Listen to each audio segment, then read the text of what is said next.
డల్కర్ సల్మాన్ భారతీయ సినిమాలోని ప్రతి పాపులర్ భాషలోనూ ఆసక్తికరమైన విషయాలను మరియు విభిన్న పాత్రలను పోషిస్తున్నాడు. అతను ఇప్పుడు రచయిత, దర్శకుడు వెంకీ ఆట్లూరి దర్శకత్వంలో పాన్ ఇండియా చిత్రం లక్కీ భాస్కర్ తో వస్తున్నాడు.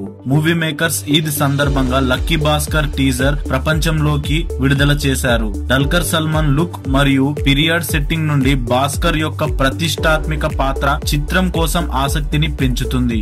జీవి ప్రకాష్ సంగీతం అందించారు. ఇక హీరోయిన్ వచ్చేసి మీనాక్షి చౌదరి. ఇక లక్కీ భాస్కర్ టీజర్ స్టార్ట్ అయినప్పుడు మనకేం కనిపిస్తుందంటే అతడు ఒక కామన్ మ్యాన్ అని. లక్కీ భాస్కర్ అనే వ్యక్తి ఒక కామన్ మ్యాన్. అతడు ముంబైలో ఉండే మగధ బ్యాంక్ లో పనిచేస్తాడు. సో మగధ బ్యాంక్ లో ఏదైనా సరే రిమార్క్ ఉన్నా ఏమున్నా సరే అతన్నే పిలుస్తారు. ఎందుకంటే అతను ఇంటెలిజెంట్, టాలెంటెడ్ అని ఈ విషయాలని మనం టీజర్ లో చూస్తాము. హీఈస్ మోర్ ఎలిజిబుల్, ఈ బ్యాంక్ కి తలే అతను అని కూడా ఒక డైలాగ్ ఉంటుంది. కానీ సడన్ గా ఒక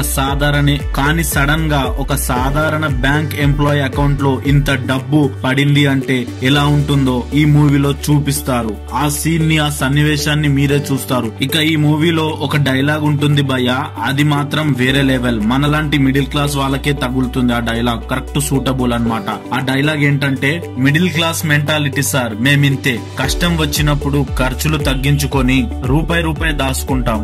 ఇక పంతం వస్తే ఒక్క రూపాయి కూడా మిగిల్చకుండా ఖర్చు పెట్టేస్తాం సార్. ఈ డైలాగ్ మాత్రం వేరే లెవెల్ భయ్య. ఇక ఈ మూవీ ట్రైలర్ కోసం మనం వెయిట్ చేయాల్సి ఉంటుంది. ఆ ట్రైలర్ కూడా ఎలా ఉంటుందో. ఇది టీజర్ అయితే చాలా బాగుంది భయ్య. నేనైతే దీనికి 5 స్టార్స్ లో 4.5 ఇస్తాను. మరిన్నిటువంటి న్యూస్ కోసం మన ఛానల్ ని సబ్స్క్రైబ్ చేసుకోండి.